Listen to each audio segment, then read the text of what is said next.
ላይ እንዴት ሰጠኝ መጠለያ እግዚአብሔር ይመስገን ተመስገን።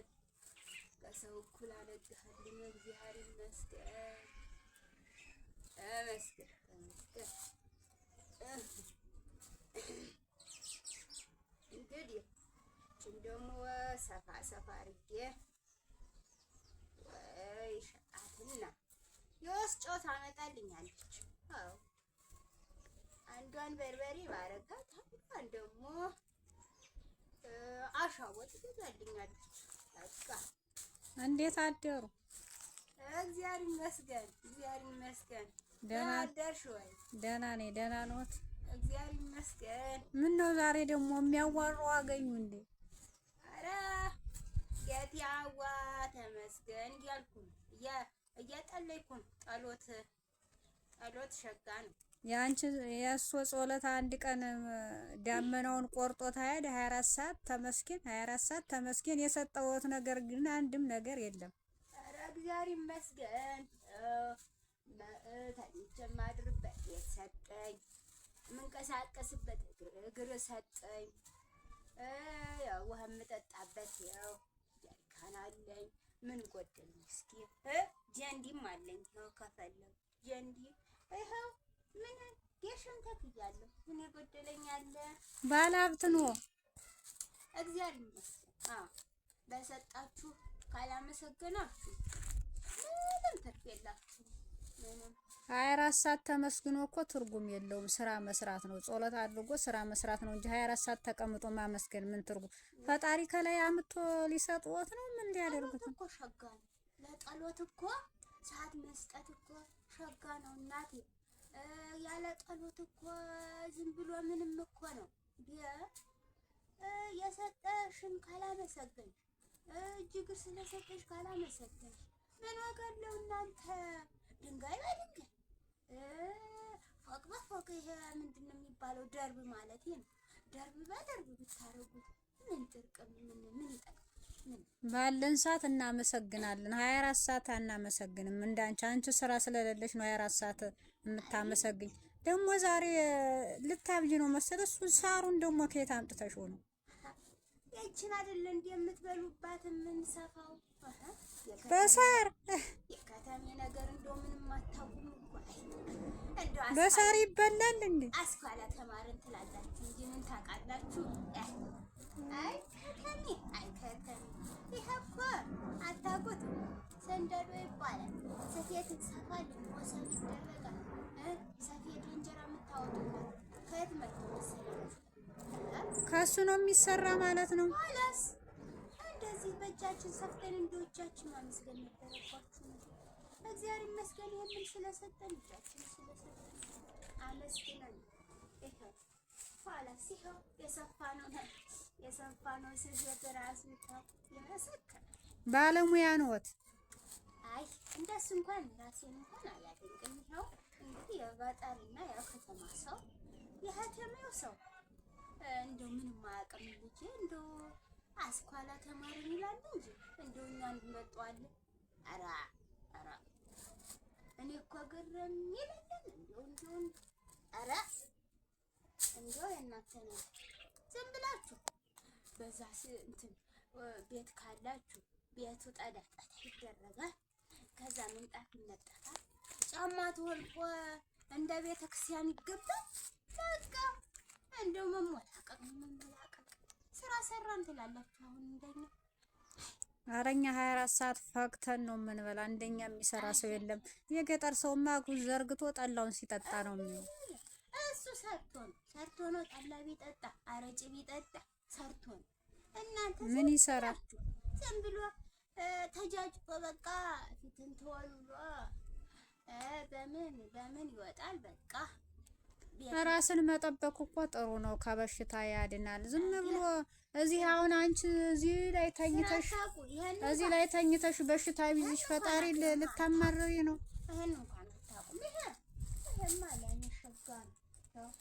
አይበርደኝ እዚህ ቻረፍ ስላለው መኝታ ራሱ እኮ የለሽም የመኝታ ቦታ። እግዚአብሔር ይመስገን ይባርክሽ እያመሰገንኩ ያኖረኝ እናንተ ጋር መጥቼ አላስቸግር ሀብታም ከተሜው ጋር መጥቼ አላስቸግርም። ይኸው ራሴን ችዬ ነው የምኖረው። እኛ ጋማ እንደዚህ ሆነሽ ብትመጪ አናስገባሽም። አይደላችሁ እናንተ የከተሜ ሰዎች እንደው መጥፎ ናችሁ እናቴ። እንደው ዝም ብላችሁ ዝም ብሎ ነው እንዲያስኳላ የምትቆጥሩት ዝም ብላችሁ። አይ ትምህርትና ይሄ የምናገናኘው ራስን መጠበቅ እኮ ትምህርት አይሆንም። ተማረ ሰው እኮ እንዲያውቃል ይባል ነበር እናንተ። ኧረ እናንተስ እንደው የሚገርም ነገር ነው። አሁን እኔ የምመክርሽ ይሄንን ወሬሽን ተይና ይሄንን ጽድድት ታርገሽ ይሄንን መኝታሽን ለብቻ እቃሽን ለብቻ አድርጊው። አሁን እዚህ ብትታመሚ ሀብት የለሽ ምን የለሽ ማንስ ሐኪም ቤት ሊወስድሽ ነው? ፈጣሪ ጸሎት ስላረግሽ መጥቶ ሐኪም ቤት ሊወስድሽ ነው? አንቺ አታውቂም የኔ ልጅ።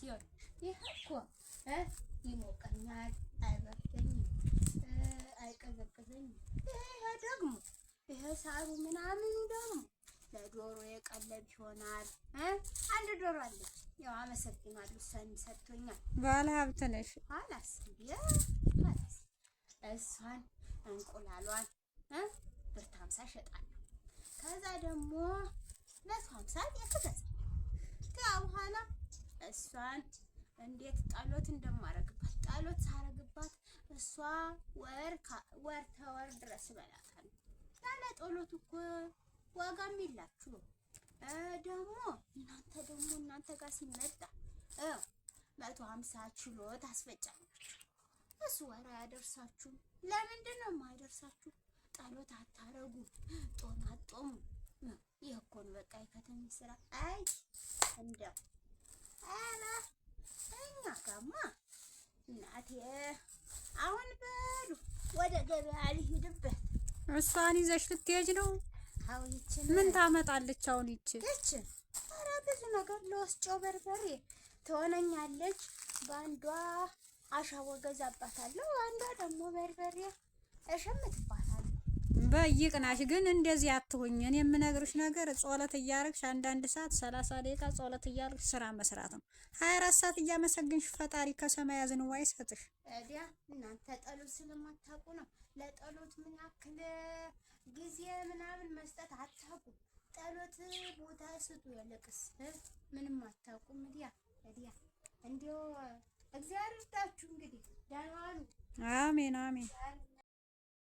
እኛስ የምናመጣው እንደዚህ አይደለ? የመኪናው የትራንስፖርቱ ምንም አያዋጣንም ከምንቀመጥ ብለን ያንቺማ እንዴት ትገዛልኛለች ብለሽ እንደው እንደዚያ ነው እንግዲህ ብር ሳይዙና ይህችስ እንደው ገብሱ 110 ኧረ በጊዮርጊስ አይጎዙም መሰል እሷ ሰት ኧረ እኔ ለስንት ነገር ላውላት ነበር። ይችን ብሪቷን የመጣሁት ሰማይ አረጋችሁት። እንዴት ነው ታዲያ የምዘልቀው? እናቴ ገበያ መጥቶ አያውቁም እንዴ? ኧረ መጣ ነበር እንዴው ትንሽ እንደው አዝመሯ አለቅ ስትልብኝ ነው እንጂ ሲቸግረኝ በፊትስ የራሴ ነበረችኝ። የገጠር ነገር በጥር ድግሳችሁን ትደግሳላችሁ፣ ጠላችሁን ትጠጣላችሁ፣ ሰርግ ታሰርጋላችሁ። በነሐሴና በሐምሌ ሸመት ያለዛማ እንዴት ይሆናል? ጠላይቱን አረቂቱን ካላረግንማ እንዴት ይሆናል? የምትጎዱ እኮ እናንተ ናችሁ። ኧረ እንዲያው ማሽን ላይቱስ 80 ብር። ኧረ ወይ ሶሳተኞ ዝም ብለው ነው የሚያደርቁኝ፣ ምንም አይገዙ።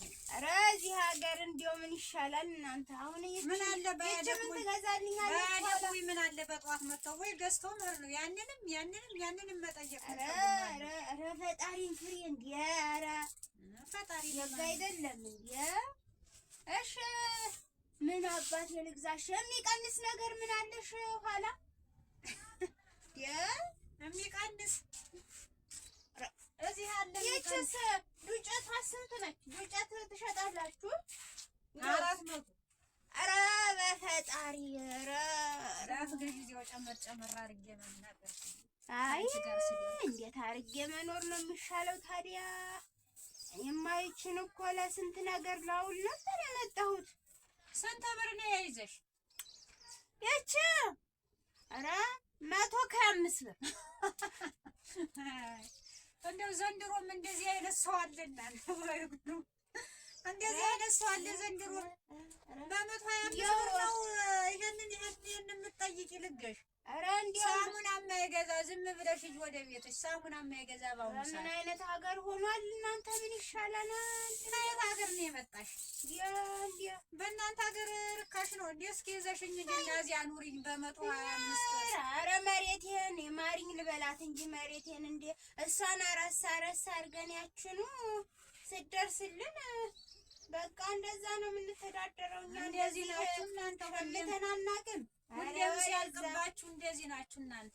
መሬትን ማርኝ በስርዓት ብትጠቀሙት ለሌላም ትተርፉ ነበር እንኳን ልትገዙ። አቤት አቤት አቤት አቤት አቤት! ኧረ ባኤላ ይሄን ያክል ወይ ጉድ ወይ ጉድ ወይ ጉድ! እንደው ሌላ ምን አባት ይላርግሽ? ይሄ ደግሞ ምንድን ነው የሚባለው? ይሄ ቦለኤ ነው የሚባለው። አዎ ቦለኤ። አዎ። ይሄ ደግሞ ምን ይሰራል? ምን ይሰራል? ካልሰራ ለምን ጠየቁ? አይ እንደው አዲስ ነገር ሲሆንብኝ እንደው ምንድን ነች ብዬ አይ ዛሬስ እንደው ናንያን አዞሩት በጠዋቱ። ወይ ጉድ! በቃ አሁን ቸግረኝ እኮ ነው ልጅ የምትገዢው ነገር ስለሌለሽ አሁን ወደ ቤትሽ ዝም ብለሽ እኔም ሌላ ስራ ልስራ። አይሸምትልኝም? አይሸምትም። አይ ወይኔ አይድል በድሮ በሬ ያረሰ ማንም የለም። እኛም ይኸው በብር ነው የምናመጣው፣ ዝም ብለን አብሰን አናመጣው። እናንተ በጥር ቀንሳችሁ ሽጡልን ስንላችሁ ይችን ታክል ጥፍር ታክል አትቀንሱልን። ትደፉና አሁን መታችሁ እዚህ እኛን ጨምራችሁ ግራ ታጋባለን። ኋላ ምን ይሻለኝ እናቴ? እንዲሁ አረቄ ጠጭበት፣ እሱ ይሻልሻል። እሱ አረቄ በእጃችን አይደል እንደምናወጣው። ምን አይነት እኔ ቸገረኝ የሚቆረጠም ነገር። እሺ ይችን ሩቧን ልሽጥልሽ።